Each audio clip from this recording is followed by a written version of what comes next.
দর্শক, এখন আমরা অবস্থান করছি হযরত শাহজালাল আন্তর্জাতিক বিমানবন্দরের সেই কার্গো সেকশনের সামনে। আপনাদেরকে যে সবশেষ তথ্যটি জানাতে চাই, একটু আগেই এখানে ফায়ার সার্ভিসের পরিচালক তিনি লেফটেন্যান্ট কর্নেল মোহাম্মদ তাজুল ইসলাম চৌধুরী তিনি ব্রিফিং করেছেন এবং তিনি আমাদেরকে সবশেষ যে তথ্যগুলো জানিয়েছেন আপনাদেরকে সেগুলো জানাতে চাই। তিনি আমাদেরকে বলেছেন যে ভেতরে কিন্তু আগুন পুরোপুরি নিয়ন্ত্রণে এসেছে এবং আগুনের তীব্রতা বাড়ার কোনো আর লক্ষণ কিন্তু নেই।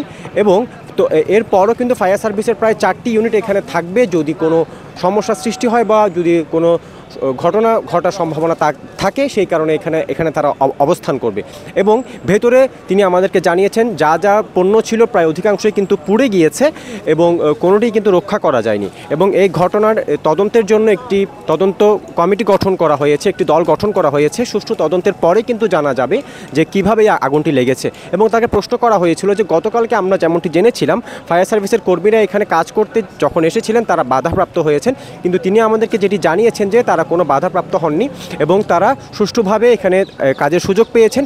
এবং প্রায় 37টি ইউনিট এখানে একযোগে কাজ করেছে আগুন নেভানোর জন্য এবং সেই আগুন কিন্তু নিয়ন্ত্রণে এসেছে।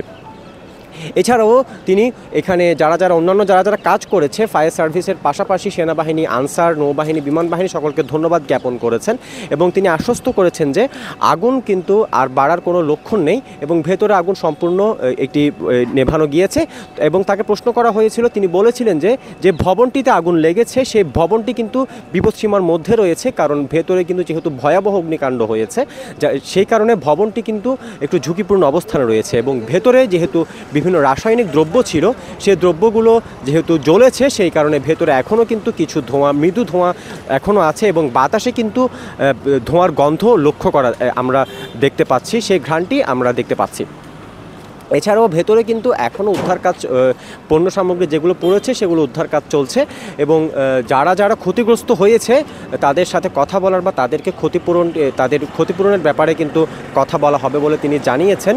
এবং এছাড়া এখানে প্রায় ফায়ার সার্ভিস সহ আনসার সদস্য বা আরও বেশ কয়েকজন সদস্য, সর্বোচ্চ প্রায় 30 থেকে 35 জন তারা অসুস্থ হয়েছেন, কারণ ভেতরে যেহেতু আগুনের তীব্রতা বেশি ছিল এবং আগুন নেভাতে গিয়ে আগুনের ধোঁয়ার কারণে, বিষাক্ত ধোঁয়ার কারণে তারা অসুস্থ হয়।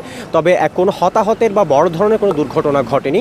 এবং তিনি আমাদেরকে সবশেষ যেটি বলেছেন যে এখানে পুরোপুরি আগুন একেবারে নিয়ন্ত্রণে আনতে এখানে প্রায় 4টি ইউনিট কিন্তু অবশ্যই এখানে থাকবে এবং আগুন পুরোপুরি নেভানোর পর তদন্ত কমিটি যেটি গঠন করা হয়েছে পরিপূর্ণ তদন্তের মাধ্যমেই জানা যাবে এই আগুনটি কিভাবে সংঘটিত হয়েছে। এবং দর্শক, এই মুহূর্তে এই ছিল আমার কাছে হযরত শাহজালাল আন্তর্জাতিক বিমানবন্দর থেকে অগ্নিকাণ্ডের সবশেষ তথ্য।